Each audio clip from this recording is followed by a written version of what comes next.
कोई ऐसा अरबी आदमी जो कि अपने घर के सामने में जहां पर खाली जगह होती है, आप लोगों ने देखा होगा कि आप लोगों को बहुत सारी जगहों पर अरबी के घर के सामने में लिखा होता है नो पार्किंग। चाहे तो वो जो है किसी बोर्ड में लिखा होता है या ये कि किसी दीवार में नो पार्किंग लिखा हो, यहाँ पर गाड़ी जो है खड़ी करना मना है। इस वीडियो में दोस्तों आप लोगों को इसी के बारे में बताने वाला हूँ। इसी के साथ साथ एक और अपडेट देने वाला हूँ, तो वीडियो का आप लोग लास्ट तक जरूर देखें। रेफरेंस यहाँ पर आप लोगों को नजर आ रहा होगा। इसमें कहा जा रहा है कि कोई ऐसा आदमी जो कि अपने घर की दीवार पर जहां पर खाली जगह होती है वहां पर गाड़ी को खड़ी करने से बचाने के लिए नो पार्किंग, या ये कि वहां पर अगर आप लोगों को अरबी में ममनुउल वकूफ लिखा मिलता है तो इसके बारे में सऊदी अरब का रूल ये है कि अगर वो जगह उस अरबी आदमी की जो है निजी नहीं है फिर भी वहां पर वो नो पार्किंग लिख करके रखता है, तो सऊदी अरब का रूल यहाँ पर कहता है कि उसके ऊपर में 1 लाख रियाल का जुर्माना दिया जाएगा। उस अरबी आदमी ने जहां पर नो पार्किंग लिखा है,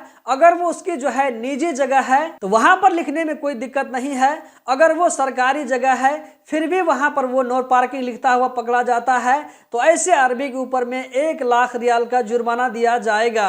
अगला अपडेट भी सऊदी अरब के ही बारे में है, जहां पर मिनिस्ट्री ऑफ हज और उमरा सऊदी अरब की तरफ से कहा जा रहा है, आम लोगों से रिक्वेस्ट किया जा रहा है कि सऊदी अरब में सिर्फ ऐसे एजेंसियों से ही अपना जो है मामला क्लियर करवाएं। हज और उमरा का जो प्रोसेस होता है सिर्फ ऐसे एजेंसियों से करवाएं जिनके पास में लाइसेंस है। जिनके पास में लाइसेंस नहीं है ऐसे एजेंसियों से अगर जो आप क्लियर करवाते हैं आपके ऊपर में दिक्कत और प्रॉब्लम आ सकता है। इसी तरह मिनिस्ट्री ऑफ हज और उमरा की तरफ से कहा जा रहा है कि जो भी उमरा करने के लिए जाना चाहे तो इस साल जो है 13 अप्रैल तक लास्ट वो जा सकता है, जबकि 29 अप्रैल वहां से निकलना होगा, यानी कि मक्का से निकलना होगा। 13 अप्रैल के बाद में कोई भी आदमी उमरा करने के लिए नहीं जा सकता है। इसी तरह 13 अप्रैल से पहले जो आदमी उमरा करने के लिए मक्का पहुंच चुका हो तो ऐसे लोगों को जो है 29 अप्रैल तक जो है लास्ट डेट है, तो 29 अप्रैल से पहले पहले ऐसे लोगों को, जो लोग उमरा करने के लिए गए हैं, तो ऐसे लोगों को वो जगह छोड़ना होगा। दोस्तों इस वीडियो में इतना ही।